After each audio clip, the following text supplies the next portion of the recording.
Well, because you guys are so familiar with the Knicks, I want you guys to take a look at something. Cindy, if you can bring up B33. Cindy,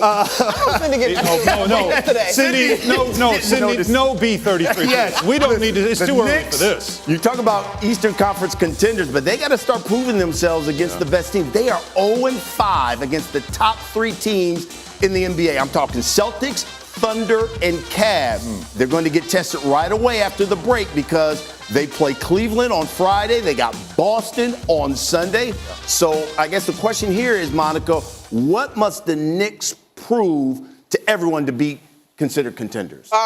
Man, so the offense is high-powered, right? Second-ranked offense in the league. Karl Anthony Towns, and I am not one who usually is putting pressure on years when a team, the first year when a team adds a superstar.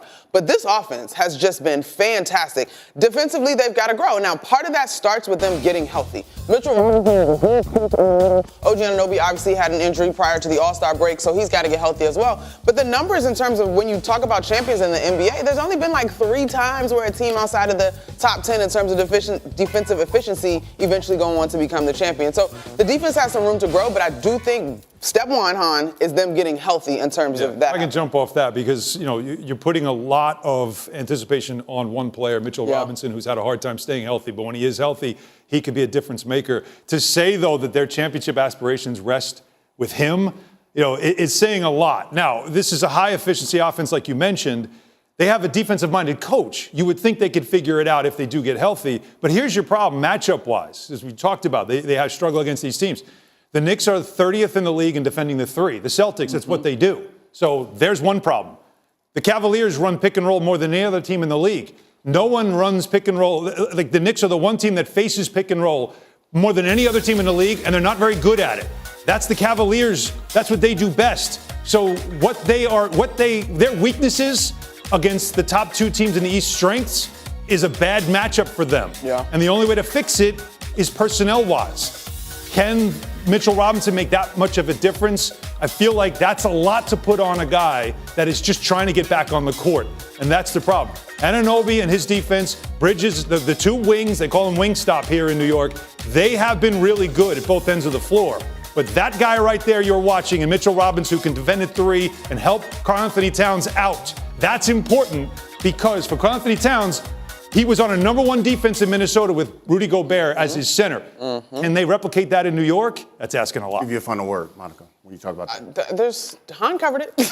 No, because it sounds like he's talking about Cat being the alpha. You think Cat needs to be the alpha? No, I don't, and I get it. Shout out to our terrific producers who work very hard in the show, but like I hate the alpha conversation. Like that's stupid to me. You got a point guard who runs the team, and Karl Anthony Towns, when he joined the team, said that this is Jalen Brunson's team. Now, does that mean he can have a 40-20 night? Sure, like whatever. But I don't think we need to get into the minutia of who's alpha. I think this team understands its hierarchy very well. Don't be a Sigma. And let's just see. And play some defense. Play some defense. They'll be right there. All right, coming.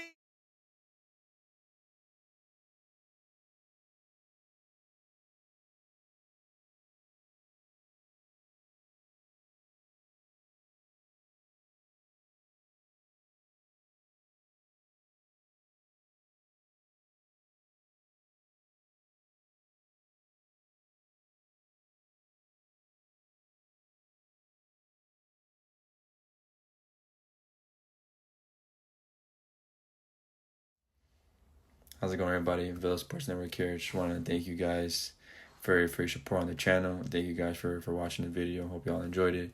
Also want to kindly remind you to don't forget to leave a like on the video, subscribe to the channel, and leave a comment on the video if you like as well. But regardless of the fact, thank you again for your support, and hope to see you on the next video.